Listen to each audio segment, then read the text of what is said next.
Hi, hi, hi. Happy Friday. How are you? So happy to be here with you guys. This is my first live alone in English. I've had people that I've had invited, but this is the first time that I'm going to be doing one alone. I've done it in Spanish. And I decided to do this one because I thought that it was a very, very interesting topic that we actually did cover in Spanish. Hola, ¿cómo estás? Hola, Edgar, ¿cómo estás? So, lots of people are joining us. So, I decided to do this live in English because we needed some content in English and because I think that it's so important that people understand this content in both languages. That I said, I think I will do this also in English. Number one, let me introduce myself. My name is Natalie Ferro, and I'm one of the co-founders of Genesis Project. Genesis Project is an organization that is geared towards helping victims of domestic violence, especially victims who are survivors or who have been victims of psychopaths, integrated psychopaths, or malignant narcissists. And so we offer resources. We offer a support group via WhatsApp. We also have an Instagram account that you're watching, because if you're watching this, you're probably watching it in the Instagram account. If not, you're going to be watching it in the YouTube channel that we have also created to support the victims. And anyway, so here we are. And the topic today is a psychopath born or made? Okay, and why is that an interesting topic? Because very often the victims of psychopaths or integrated psychopaths or malignant narcissists are wondering if they are inherently bad, if this is something that happened to them. You know, we're always looking for a way to save them, a way that we can figure out if we can still salvage the relationship. And so, you know, one of the things that is very important for victims and survivors to do is to try to get as much information as they can about this issue and to understand it. Because once you understand, you reach acceptance. And once you reach acceptance, at some point, you will reach the most important part of healing. And it's not going to come easy, and it's not going to be immediately, but it will come at some point. And I call it the magic step because it's truly the step that allows you to move on with your life. And that step is a step of forgiveness. But you cannot reach forgiveness without having acceptance, without having an understanding of what happened to you. And, and finally being able to move on is what we all want to do when we are working on healing ourselves. So let's start by telling you, why am I doing this? I have been a family law attorney for 13 years. And I was married to somebody who was either an integrated psychopath or a malignant narcissist. I am not a psychologist. I cannot do a diagnosis of anyone. Having said that, as Dr. Iñaki Piñuel from Spain says, the best person who can diagnose the psychopath is the person who lives with them or with her, because they come in different flavors, as you will see. But unless you live with this person, you don't understand what is going on. And that's why people often will tell the victim, well, you should have gotten over it already because it's been 3 months, or you should have gotten over it already because it's been 3 years. And what they don't understand is that you're going through a breakup with a person that is alike to being in a level 5 hurricane. You know, it's something that will absolutely level your entire life. It will destroy you. And so it's not as easy as going through a simple divorce. Okay, divorces are never easy. And again, I'm a family law attorney. I know divorces are not easy. But when you go through a divorce with one of those people, or through a breakup, even a simple breakup, and I don't care how long you've been with them, because you can be with them for 3 months or you can be with them for 30 years. And we have both kinds of people in our support group. It will still break you into pieces. It will still destroy you, and it will still take a long time. You will still come out of the relationship with post-traumatic stress disorder. So it takes a very, very specific kind of therapy, and I'll talk some more about it later on. But it's important to realize that the victim is not guilty of what happened to her, so that we have to stop victimizing victims in society. Okay, so anyway, let's talk about, why am I calling it an integrated psychopath? What is an integrated psychopath? In the United States, what I hear is that people don't talk about integrated psychopaths. They're either psychopaths or they're malignant narcissists. And most people are not going to say, oh, I was victim of a psychopath or I was married to a psychopath. Most people, what they say is that they were married to a narcissist. Narcissist is only one of the many disorders in the cluster B category of personality disorders. And so I want to make sure that we understand that we're talking about different issues here. Dr. Iñaki Piñuel in Spain coined the term integrated psychopath to refer to a psychopath who has integrated into society and therefore is not considered a psychopath by anyone who doesn't live with him or her. So they can be, unlike the usual conception that we have of psychopaths, that we think of Hannibal the cannibal, who's in jail. We think of anybody in a prison system being a psychopath, and that is not at all what they look like. Many of them are lawyers, many of them are politicians, many of them can be in media, they can be journalists, they can be actors, actresses, musicians, singers, you name it. They come from all sorts of walks of life, and you will not even know it, because they're people who are particularly charming. They're adorable. I remember that when I got my divorce, or when I announced that I was getting divorced, the majority of people on my Facebook went, "What? How can you possibly? This was a perfect man. This was an incredible, person. He loves you. He adores you. You adore him." And they were right in one thing. They were right in the "I adored him," but they were not right on the "he adores you" part. They were not right on the "he's an amazing human being." He was not. One thing was from the walls out, and another very different thing was life from the walls in.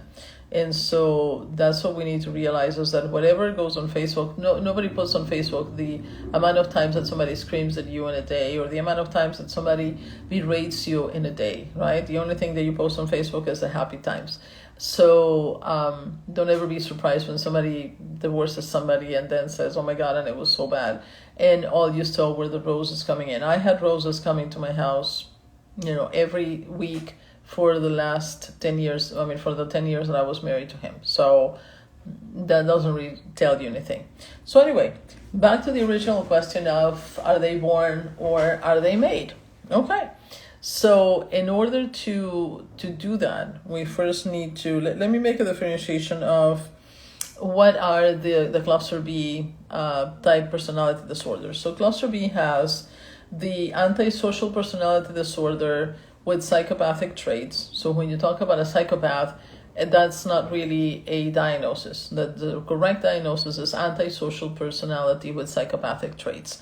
The other one is antisocial personality disorder with sociopathic traits.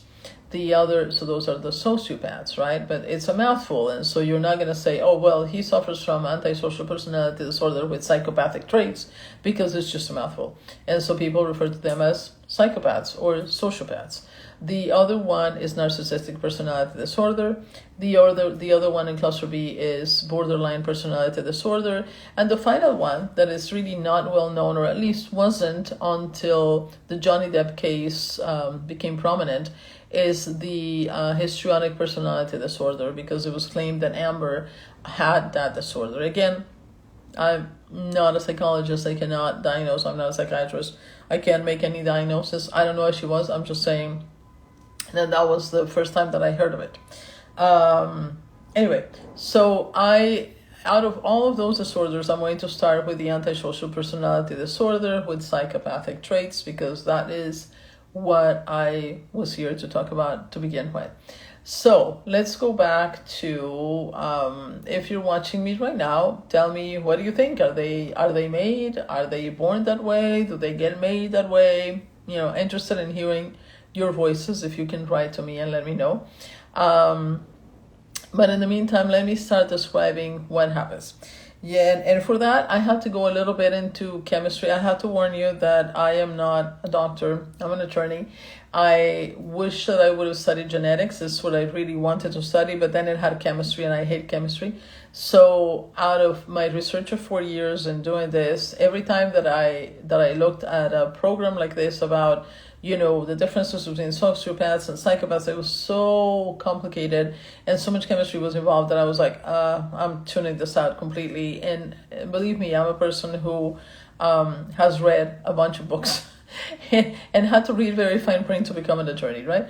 So I'm not scared of learning. I love learning, but this was just a little bit beyond, what I could do. So, but I finally decided, no, I'm doing this because it's important to me, and it's important for many people to understand it so that they can help themselves and help others as well.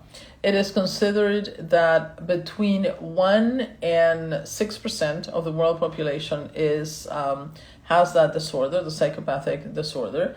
And if you look at that, just that number on itself, it doesn't seem like a bunch of people, does it? But then again, when I tell you that on average, they're each going to have 60 victims in their lifetime, do the math. How many people do we have in the world? Multiply that number by 0.06, because if it's 6% tops, then multiply by that, and then multiply by 60 and tell me how many people are going to be affected. So if you're not affected, you likely know somebody who is or who will be. It can be that it's a relationship, but it can also be that it's somebody in your family, that is somebody who works with you. So psychopathy doesn't only affect you when you're dealing with, with a romantic relationship. It affects you in all sorts of spheres of your life. And so you have to be aware of what it is and what it isn't, and what you can possibly do to prevent yourself from becoming a victim in either one of those areas of life. So, okay, back to the psychopath, and is it born or is it made? So it turns out that that serotonin, let's talk a little bit about serotonin. You've all heard about serotonin. It's the substance that contributes to happiness, right? So they call it, it's the endorphin that creates happiness. It doesn't really create, but it does play an important role in the feeling of happiness that a person has. So one would think that if there is too much serotonin in the body, then the person will be extremely happy, right? And it makes sense that if we can be happy with a regular amount of serotonin, if we had extra serotonin, we'll be extra happy, right? Now, turns out it doesn't quite work that way.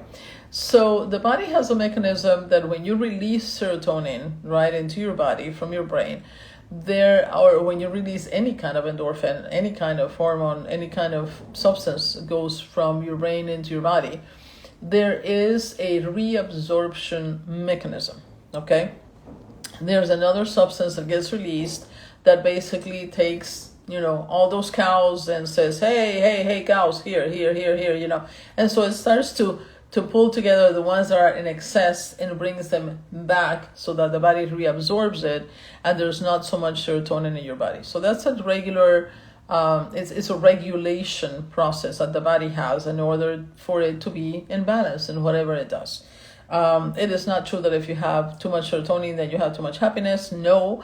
Let me give you the example of an orchestra, right? So if you are hearing an orchestra, you want to hear that all the instruments are playing together nicely in harmony, right? But if you have too many violins playing, or you have too many basses playing, or you have too many trumpets playing, then it's not going to sound as well as if you have just the right amount of each instrument, correct? So that's why it's important for the body as well to have just the right amount of substances in it.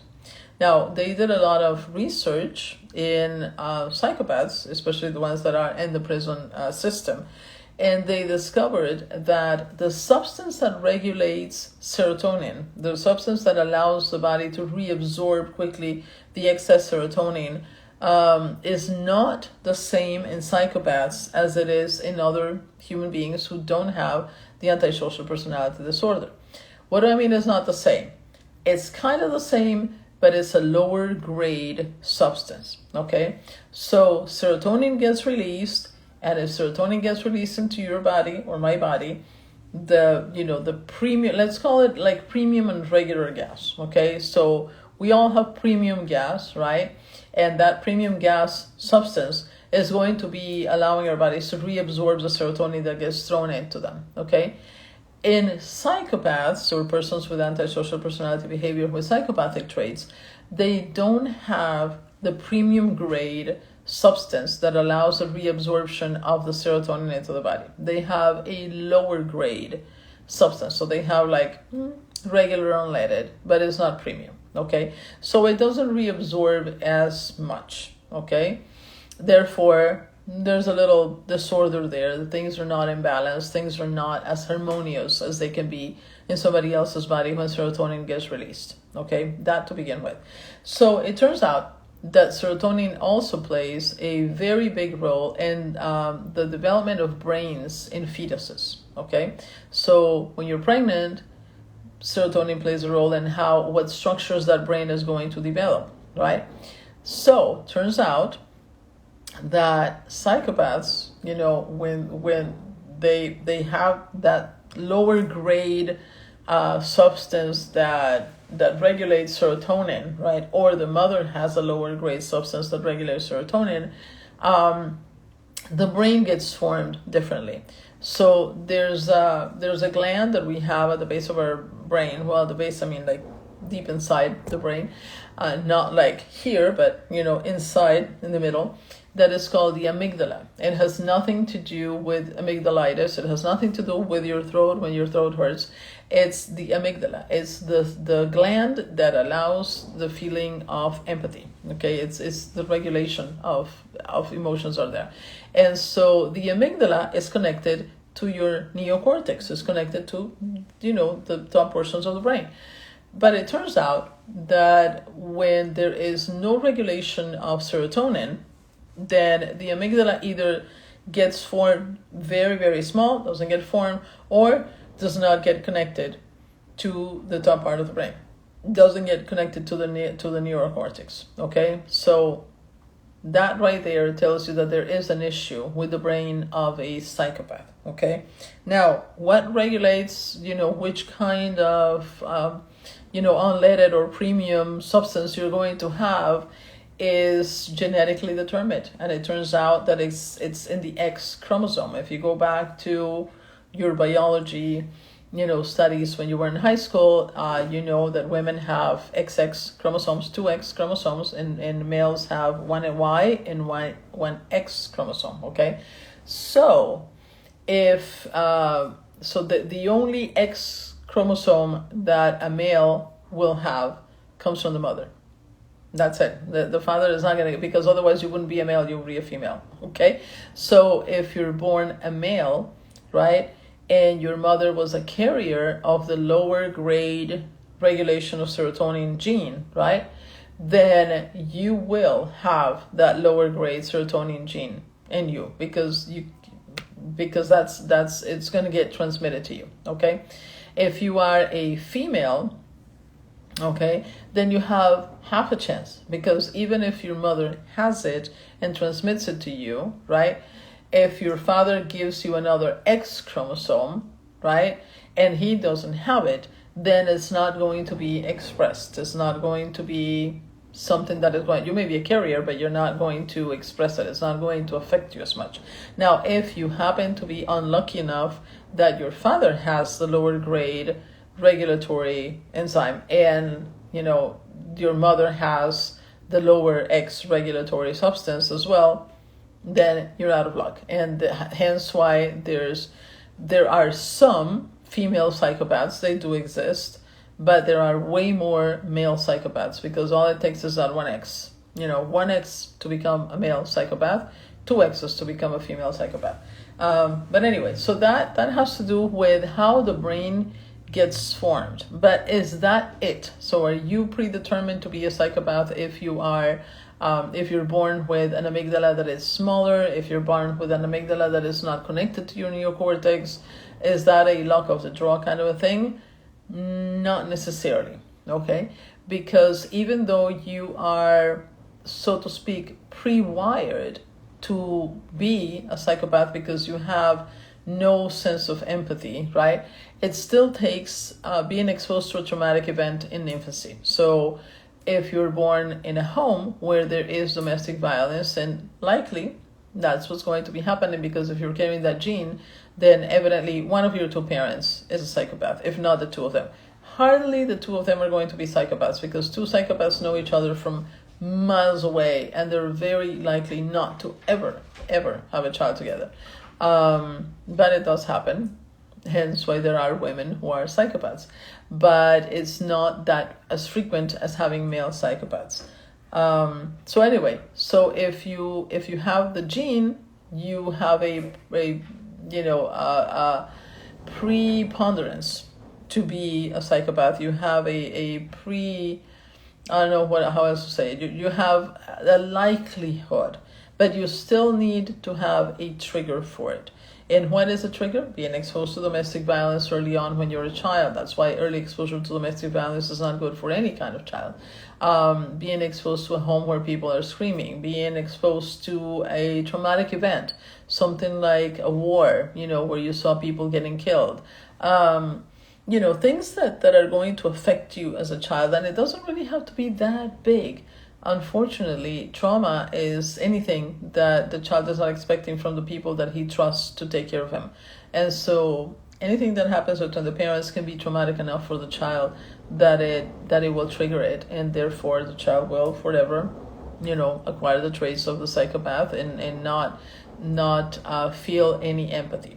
So what else happens in the brains of a psychopath is that, so not only do they not have the ability to feel empathy because they either have no amygdala, or it's very shrunken, or it's not connected to the neurocortex, okay? So there's no ability to feel empathy at all, okay? Hence why they can walk into a bank and kill people, because it doesn't matter. It really doesn't matter. It doesn't matter to them. They cannot feel your pain, okay? So when people tell you, I feel your pain, psychopaths can't. There's no way that they can feel that.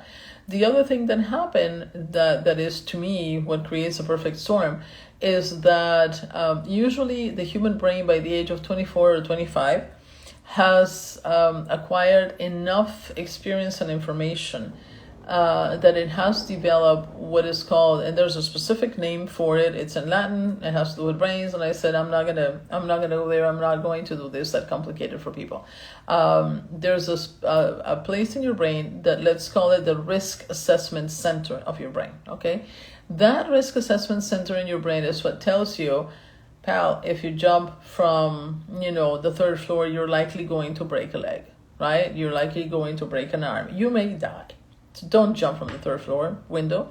It tells you, robbing a bank, not so much of a good idea, because you can go to jail.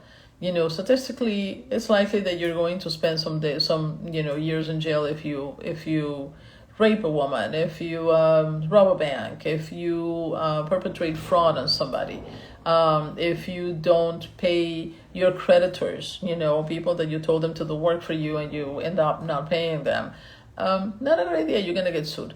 So what happens to those people is that they do not develop that. Most people develop it between the age of 24 and 25, and that's why I think that people should not be allowed to vote before then, but that's me. And that's when it's considered that the human brain is complete, because it has the risk assessment center. And it's there because we have fallen enough times to know that we're going to fall again if we do X, Y, or Z. We have burnt ourselves enough because we have put our hands in fire and gotten burnt. So it comes from experience. They don't have the ability to store those experiences and understand that that's what's going to happen to them. So there's no risk assessment. So there's a perfect storm, right? You have somebody who has no center, no empathy, no ability to feel anything. And in the sense of love, they cannot feel any love. And that is one of the hardest things for the victims and survivors to understand. Hola.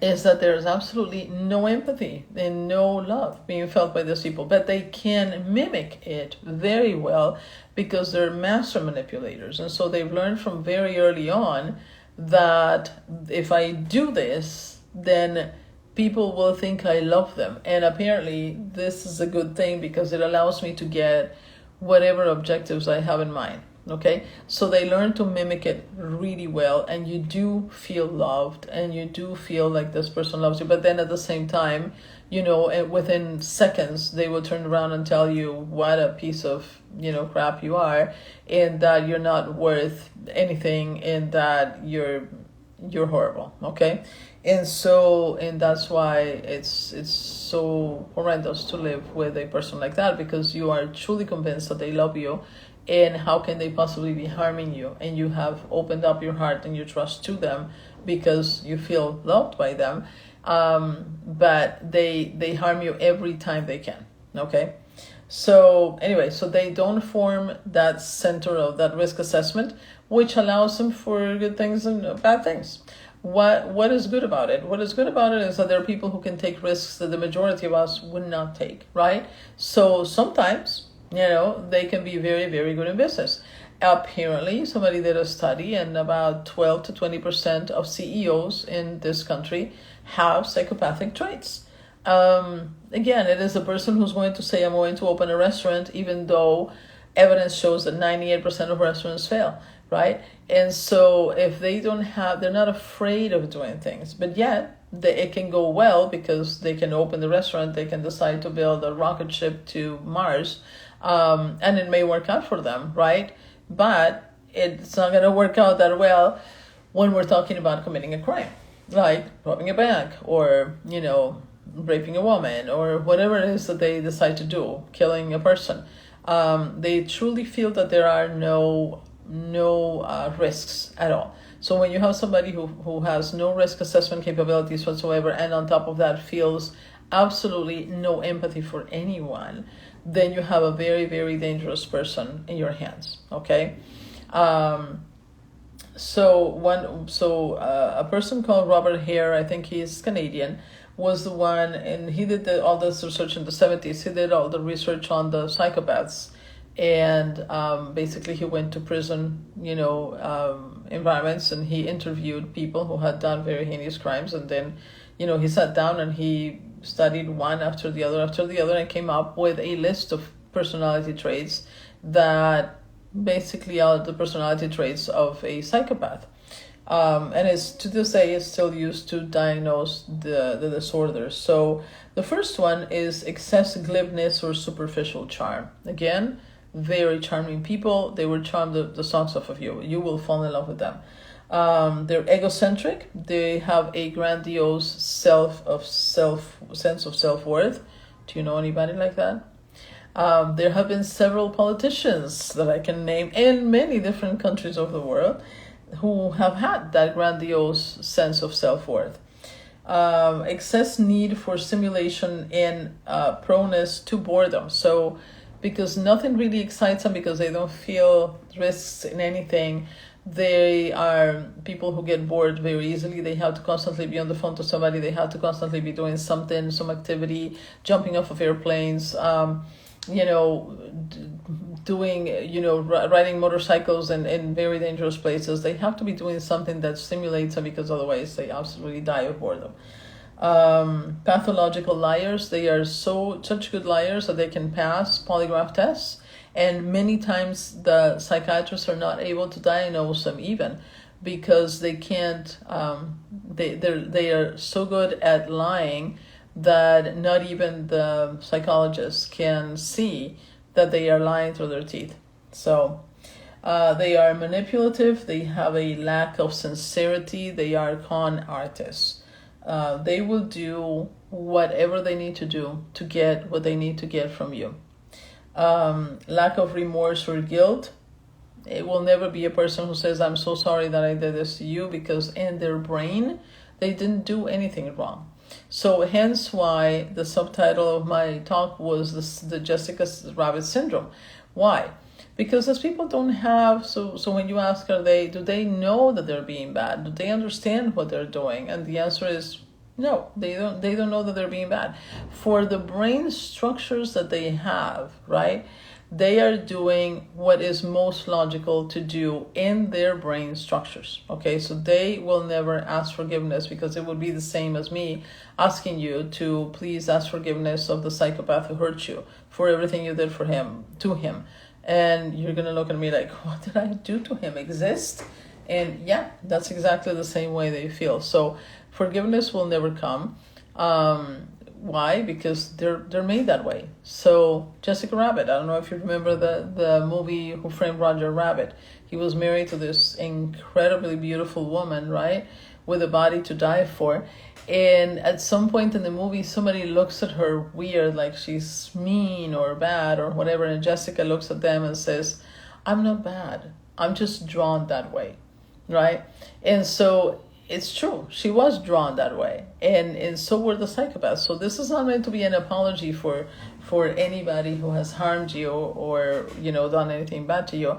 But it's just meant for you to understand that sometimes when they do things, they do them because it's in their nature, right? It's like the old story of the scorpion who asked the frog to cross the river and to put him on his back, and the frog says, no, you're gonna bite me because you're a scorpion. And he says, no, I promise you. And he says, no, you're gonna bite me, we're both going to die in the river, both going to drown. And the scorpion swears up and down that he's not going to bite the frog, because he needs to get to the other side. And finally the frog falls for it and crosses the river. Halfway through the river, true to his nature, the scorpion bites him. And the frog says, why'd you go and do that for? And the scorpion says, it's my nature, right? So it is their nature. And that is one thing that when you come to terms with that, acceptance comes much easier, right? Than when you don't understand why they keep doing it and they will never take any responsibility for anything they did. It's always going to be your fault. So don't expect forgiveness, anybody to ask you for forgiveness, because it's not going to happen. They will never understand that they harmed you, that they did what they did to you.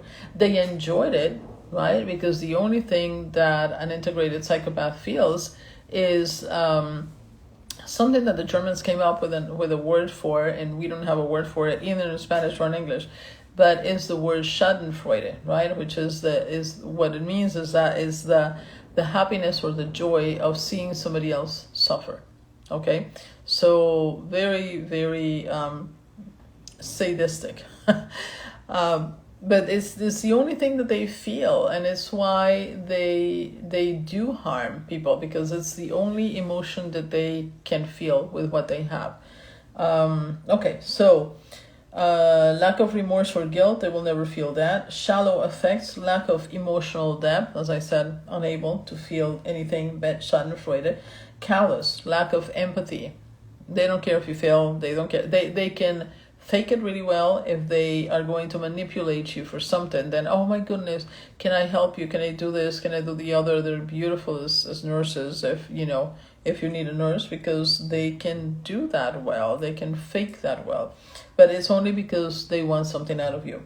They have a parasitic lifestyle. The psychopath usually does not want to work for a living. He would rather live off of somebody. Okay, some of them actually do have money, because remember how I said that they were very good at starting enterprises and and crazy companies and stuff. And so sometimes it works and it gives them money, and then they don't need to be parasitic. But they are parasitic in the sense that to maintain the company, they need to rely on somebody else to run it and to do day to day what it needs to happen, because they're gonna go play golf, they're gonna go do something else, right? So it's not gonna happen. They're not gonna work it.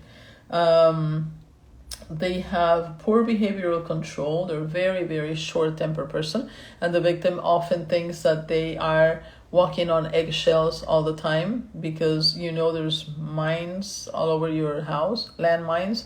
You just don't know where they are and why they're going to explode. But you do know that they're going to explode, because these people have a very short fuse, and it can be for whatever. You can leave a hair in the sink. You can, a sock maybe fell off on your way to the hamper, and all of a sudden it's boom, nuclear war in your house, and you don't understand why there's no small, medium, or large. Everything is extra large. Okay. They are, let's see, they have a history of promiscuous sexual behavior. Remember the part about not having a risk assessment center? So they don't have that. Therefore, what's the risk? Let's just sleep with one and the other and the other and the other. And usually they don't use protection either. So early behavioral problems, usually you can see it when they're children. If you have a child that, is being mean to animals, children are usually very kind to animals and they like animals. And so if you have a child who's not kind to an animal and is harming them, it's maybe time to take them someplace so that they can be diagnosed. But usually it's the children, you can already tell by how manipulative, and don't get me wrong, all children are manipulative one way or another, but this was master it very, very early, and they will convince everybody of doing what they want to do, because otherwise there will be hell to pay, even by the parents. The parents are usually the first victims of the psychopath. They have a lack of realistic long-term goals. I've encountered some people in court. Unfortunately, I want to do this also to educate lawyers and to educate judges that there's people that are out there. I was in a case once where he was unemployed and had been unemployed for quite some time. And then at some point he said, well, I'm expecting $10 million next week because I have this venture that I'm looking for venture capital, and I think they're going to give me $10 million next week. They all think they're going to become millionaires overnight because they have this amazing idea that is going to allow them to become millionaires. They all think that at some point they're going to have the chauffeur and the big house and the pool and the, gazillions of women or gazillions of men. And absolutely no sense of reality when they're talking about what's going to happen with their life. Okay, so they are overly impulsive, needless to say, because they have no risk assessment. So yeah, let's do this. They have a high level of irresponsibility, not particularly good parents, so trying very hard not to have children with them. They have a lack of acceptance, absolutely lack of acceptance for their own actions. They take no responsibility for anything. It's always going to be your fault, and no amount of anything you give them is ever going to be enough. I spent my life with this person saying it's never going to be enough. That was my motto. It's never enough. It's never enough. And they never take responsibility for their own actions. So if they lose the car keys, somehow it's going to be your fault. If they got late someplace, somehow they always will twist things to make it be your fault. They will be on purpose, they will be vague and ambiguous so that it ends up being your fault. So we need to get there in time. Okay, what's in time? Well, in time, right? So you get there half an hour before. I'm so late and it's all your fault. And nuclear war. Why? Because you're late. We're not late. You're half an hour. I needed to be here 45 minutes ago. Okay, then you should have told me 45 minutes. So the way I dealt with it was I told him, what time am I supposed to be in the car? No, well, in time. And I said, no, you need to give me a time in which I'm going to be in the car. And if you tell me 5 o'clock, I'll be in the car at 5. If you tell me 6, I'll be in the car at 6. I'm not going to any place until you tell me what time I have to be in the car. So you cannot let them be ambiguous and vague, because they will use it to make it be your fault. They have frequent in short-term relationships, whether marital or, serious romantic relationships.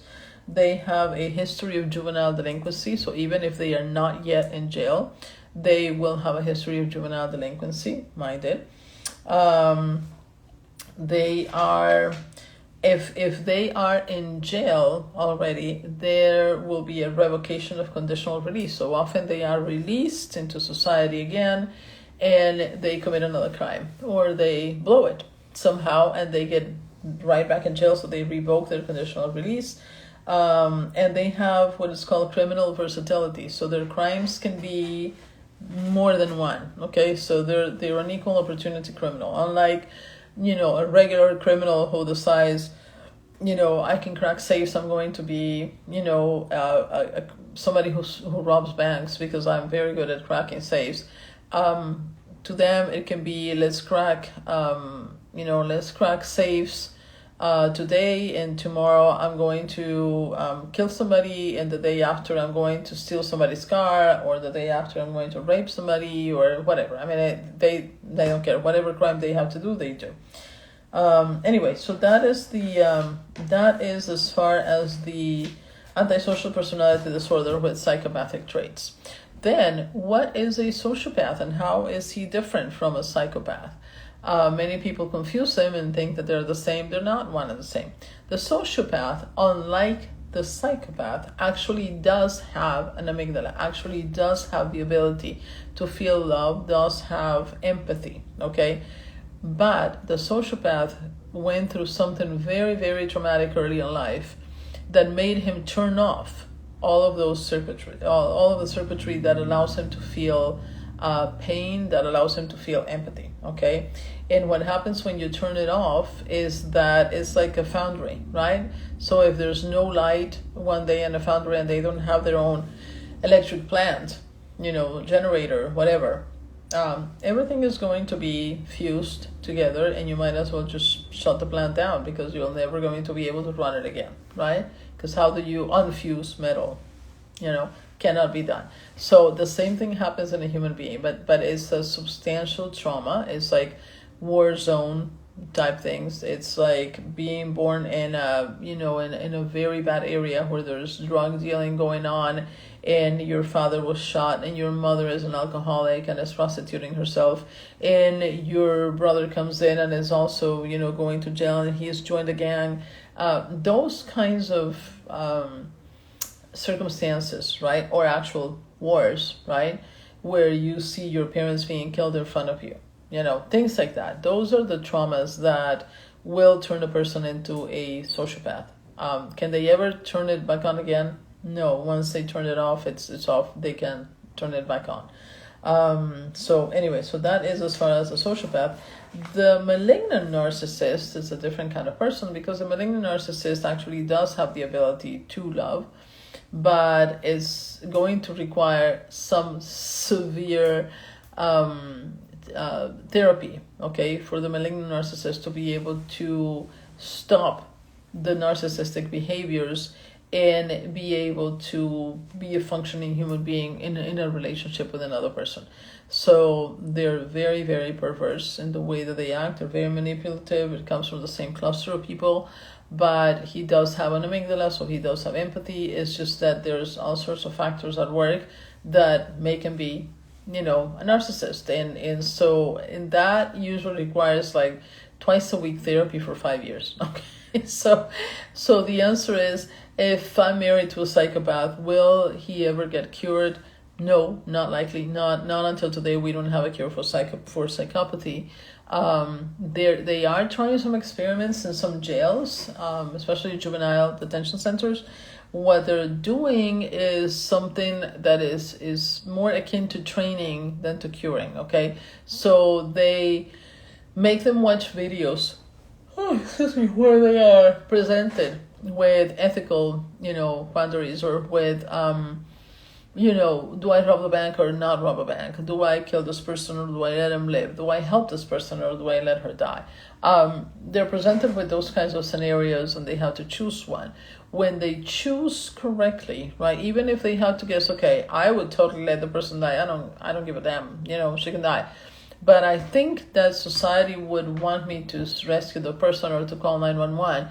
So when they pick the correct one, they get rewarded, right? They're given a candy bar, they're given, whatever it is that they're going to be giving them.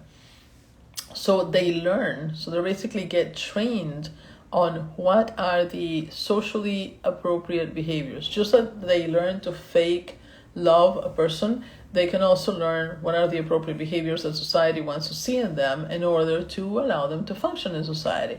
And so they can master that, right? Some of them. And so, but what happens is that we can't predict everything that is going to happen to somebody in a lifetime. And so, we can say, okay, so if you see a person on the street that seems that you need to call 911, that is correct answer, bing, bing, bing, you get an M&M, right? And so they know what the right answers are. But what if they are presented with a scenario that they didn't study, right? So can they extrapolate from one to the other? Okay, so that's the issue. So that's where you can't really cure it. You can train them. It has been a very narrow success, limited, but at least they're trying. Okay, sociopaths, same thing. Cannot the neural circuitry cannot be restarted again once it gets shut down. At least we don't have the ability to do it yet, right? The narcissist is the only one that could be working on the issues, but again, it's very hard therapy, and it's going to be twice a week for the next 5 years or 10 years or whatever many years until they are functioning members of society in the way that they have to be functioning members of society.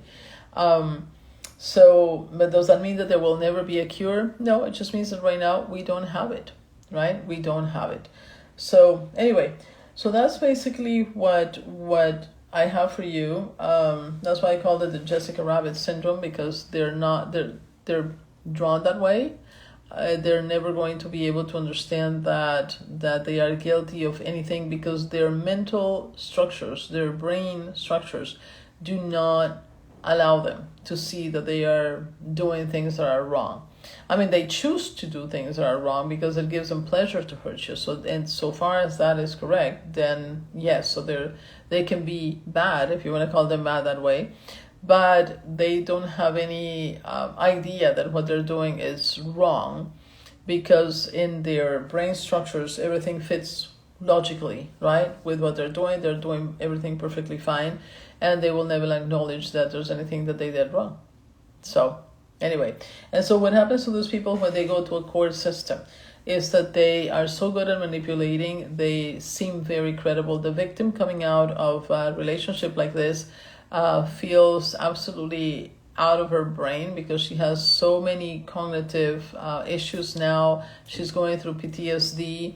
The only therapy that works for a victim with PTSD of this kind is a therapy based on EMDR, or a therapy like Wing Wave, or a therapy like the treatment for integrated cerebral integration. Thank you, Fernando. When in Portuguese, I don't know about that. I have to think about doing it in Portuguese first. But hey, why not? It's a good idea. So the therapy is based on the same mechanism. It's based on the idea that you need to dissociate the memory from the feeling that is usually with the memory. Okay, so they do that through rapid eye movement, right? So they have you like close eyes alternatively while you say things, and you remember the memory that you're trying to cure.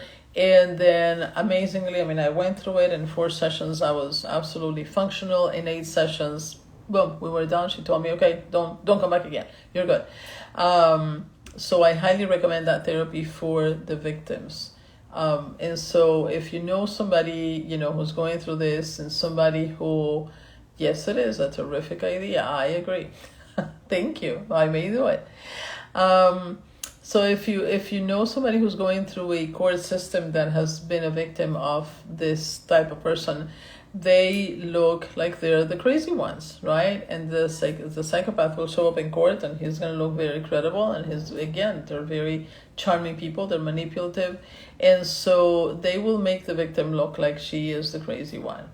And often, not all the time, but often the judges will buy it.